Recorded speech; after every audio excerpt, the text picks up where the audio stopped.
Halo GP Mania, selamat datang di channel Downforce Balap, yang akan mengabarkan berita paling panas, serta paling lengkap, seputar MotoGP.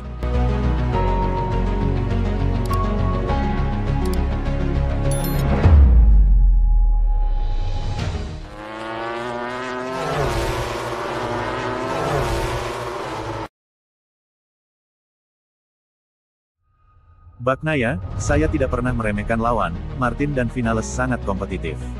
Pembalap Italia itu telah mengkonfirmasi dominasinya di Assen setelah mengambil rekor pole position dan menghukumnya dengan kemenangan.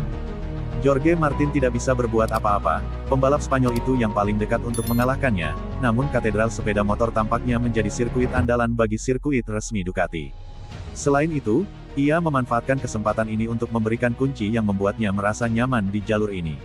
Sebuah pengaturan sempurna yang membuat sang juara dunia tak terkalahkan.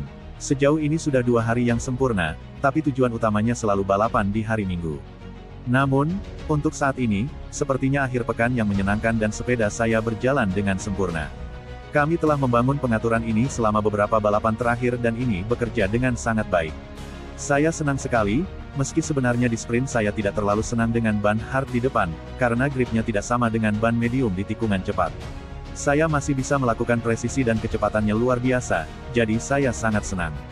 Meski merasa kurang nyaman dengan pilihan ban depan, Pecco mengatakan masih ada ruang untuk perbaikan.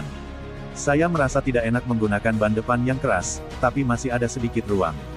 Saya bisa saja meningkatkannya beberapa per 10, meskipun itu berisiko. Jadi, pada akhirnya, semuanya berjalan baik seperti itu. Otoritas Bagnaia di trek sudah jelas, tapi itu tidak mengurangi sisa grid. Saya tidak pernah meremehkan lawan. Saya tahu betul bahwa pembalap lain juga cepat dan, meski saya berhasil menjadi sangat cepat, saya juga sadar bahwa balapan besok bisa mengambil jalur yang berbeda.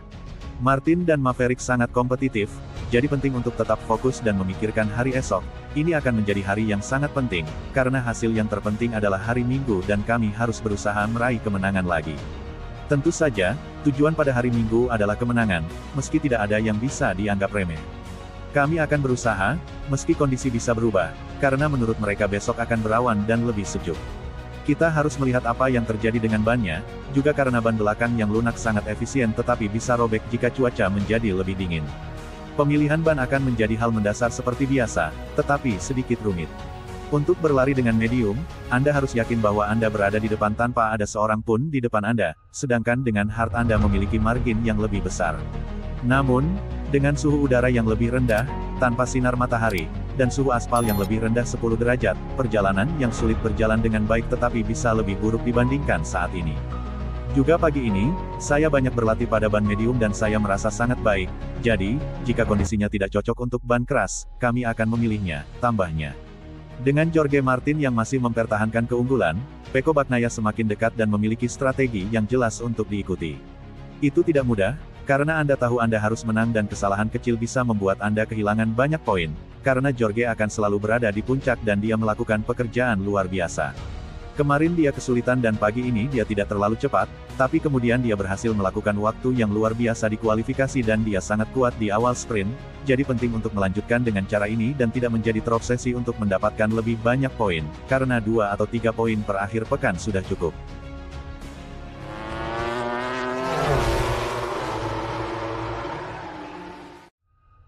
Marc Marquez tidak pernah baik membuat kesalahan. Catatan positifnya adalah saya bisa saja melukai diri sendiri dan hal itu tidak terjadi, terutama pagi ini.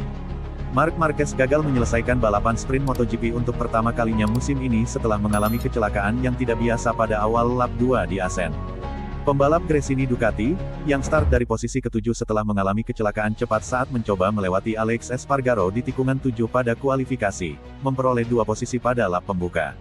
Namun balapannya berakhir lebih awal segera setelah itu, ketika dia menabrak tepi jalan bagian dalam di tikungan 2, guncangan yang diakibatkannya membuatnya terjatuh dan keluar. Tidak pernah baik untuk membuat kesalahan dan jatuh, kata Marquez. Sudah di lap pertama, saya sedikit menabrak tepi jalan dan menyadari ada benturan dan berkata saya akan berhati-hati di lap berikutnya. Tetapi karena saya berada di belakang rombongan, saya kehilangan garis, menabrak gundukan lagi dan tidak dapat menyelamatkan bagian depan. Sayang sekali untuk balapan ini karena sensasi motornya luar biasa dan sekarang kami harus mengembalikannya saat pemanasan. Juara dunia 8 kali itu menambahkan, catatan positifnya adalah saya bisa saja melukai diri sendiri dan hal itu tidak terjadi, terutama pagi ini di tikungan 7. Banyak pembalap yang menunggu untuk ditarik. Kemudian Alex menyalip saya di tikungan terakhir dan saya agak terjebak di belakangnya. Sejujurnya saya tidak berencana untuk menyalipnya, tetapi ketika saya melihat dia melakukan banyak persiapan di tikungan 7, saya melompat. Saya tidak melaju lebih cepat dari putaran tercepat saya, tetapi saya menabrak gundukan. Untungnya, saya jatuh sendirian. Kecelakaan sprint membuat Marquez tertinggal 44 poin di belakang pemimpin gelar Jorge Martin dan 29 poin dari rekan setimnya di pabrikan Ducati, Francisco Bagnaia. Bagnaia dan Martin finish di tempat mereka lolos, masing-masing di posisi pertama dan kedua, pada hari Sabtu.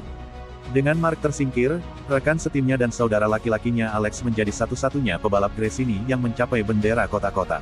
Alex juga menjalani balapan yang rumit, menempati posisi keempat pada sebagian besar sprint, kemudian turun ke posisi ketujuh pada lap penutup, ketika ia juga menerima penalti long lap karena melebihi batas lintasan. Itu menjadi penalti 3 detik pasca balapan, yang membuat Marquez kehilangan posisi lagi, yang berarti ia diklasifikasikan di belakang Fabio Quartararo di posisi ke-8. Dengan 2 putaran tersisa, hasilnya bisa saja berbeda, katanya. Terlepas dari candaannya, kami sedikit kesulitan menjelang akhir dengan ban belakang, tetapi di sisi lain kami mengumpulkan beberapa informasi berguna tentang ban keras depan yang penting menjelang balapan penuh. Sekarang kami perlu melakukan beberapa penyempurnaan dan besok kami akan mampu bersaing untuk posisi 5 besar.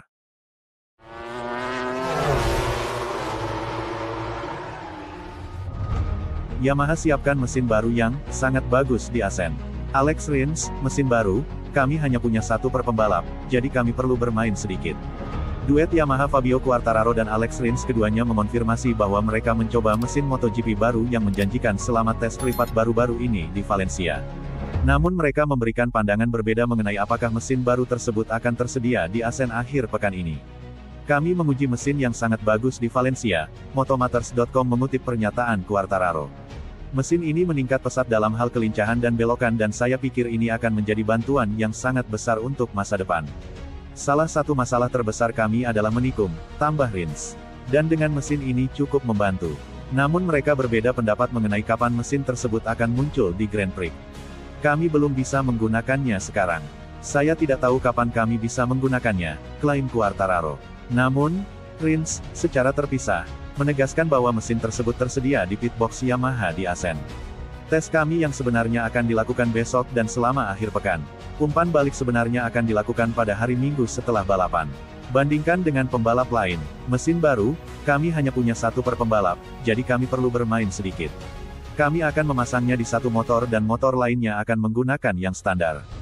Jadi kami akan membandingkannya dengan cara yang tepat.